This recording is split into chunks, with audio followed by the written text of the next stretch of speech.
My next discussion is on current controlled voltage source. Bakit siya tinawag na current controlled voltage source? Kasi ito yung voltage source ko, yung magiging value niya ay dependent sa current.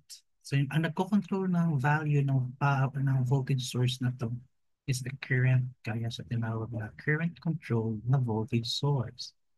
So yung current ng IA, kung ano yung nagfo-flow sa 3.3, yun magiging magko-control doon.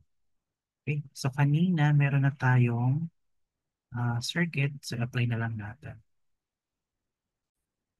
So meron tayo ditong 12 volts, 3.3, 4.7.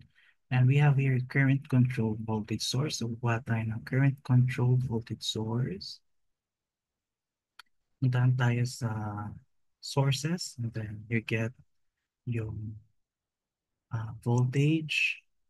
So punta tayo sa current controlled voltage source. Current controlled voltage source.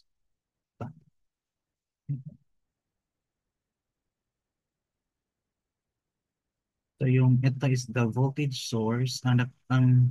Ang kanyang nagko-control is IA, which is flowing sa IA. So kailangan lang natin putulin tong part na to since dito yung IA flowing at 3.3. So gagawin natin is kailangan mag-flow yung current sa R1 kasi dito kailangan natin ma-sense yung current na yan.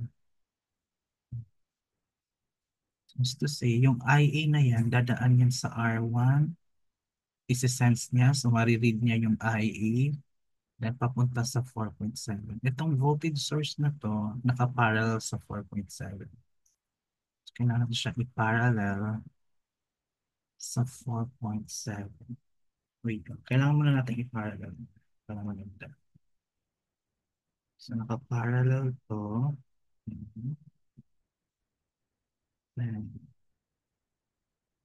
itong nagsisense ng current, kailangan nakaseries siya dito because current is series.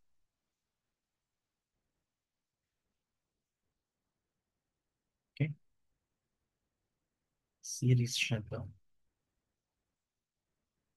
Mhm. So, series siya doon. Then, parallel doon sa R3. Pwede naman dito. Para maganda.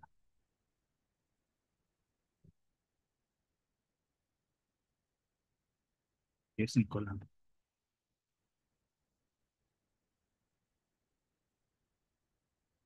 Yung current IA, papunta siya dito. Low. Tapos ito ay parallel. R3 sa 5. Itong 5, kailangan natin i-edit yan. That's the multiplier. Take note na pag CCVS, that's 5. That's transistance.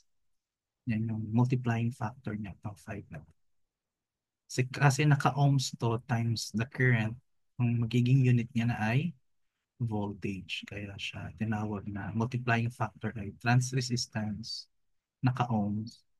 Kasi pag tinimes sa current na nare-read niya dito sa 3.3 will be ampere. So magiging ohms tong voltage source na to. So tinawag siyang current control kasi yung voltage source na to yung value niya ay kinokontrol ng certain voltage. For this example, that's I. Thank you.